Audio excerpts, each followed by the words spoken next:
gentlemen, my next guest is a man who I quite simply, my wife and I, every time we're watching him on television, I'm like, this is the funniest guy out there, and I wanted to get him involved in my show, and I asked him, and thankfully he is here, and he is wonderful. Ladies and gentlemen, tonight, from the Royal Box,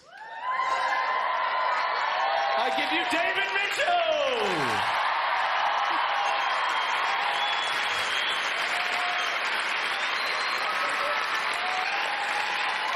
Thank you. Today, Christmas Day, is a special day, which means it's not normal. I am not usually allowed to sit in this box and address the nation, because I am not yet Queen. But this is all fine, because I doubt things are normal where you are either. You're probably surrounded by family, the ones you love, and the other ones. Look around you now at the ones you love. Now look at the other ones. That should give you something to talk about. So things aren't normal at the moment because of Christmas. A religio retail festival like none other.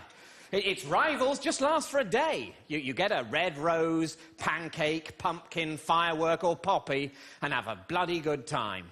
But for Christmas, everything changes completely for a whole month. It's as alien as if we'd suddenly become Germany. But it's not Germany, it's Christmas land. So instead of sausages and genocidal guilt, we get mulled wine and indoor trees. They're an odd bunch, the people of Christmas land.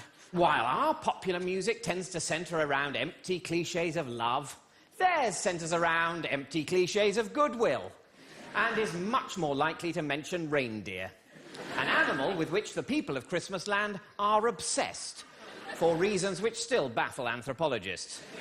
Their best guess is that the thing about reindeer that the people of Christmas land most admire is that they can fly.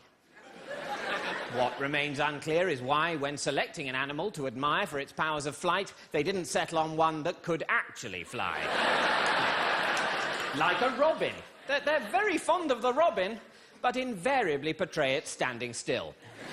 Nothing is more artistic to the people of Christmas land than a painting of a reindeer flying over a static robin. They send these pictures to each other on little pieces of card. They look at them and they think, ah, yes, a typical scene. So, clearly, Christmas land faces educational challenges. And that's probably because no one ever goes to school. And they hardly go to work. If they do, they simply drink heavily and try to cop off with each other. But it's not all good news. Christmas land has a dark side. Once steamed up on eggnog, they can be warlike people.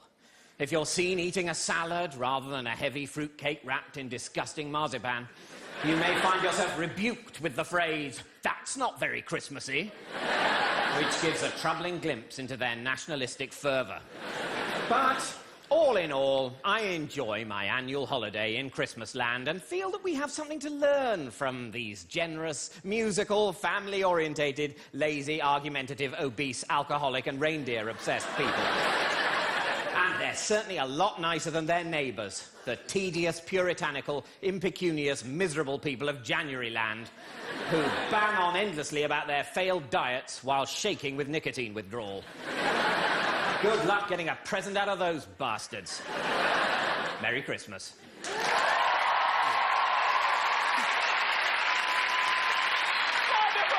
The fantastic Mr. David Mitchell! Thank you so much. Brilliant.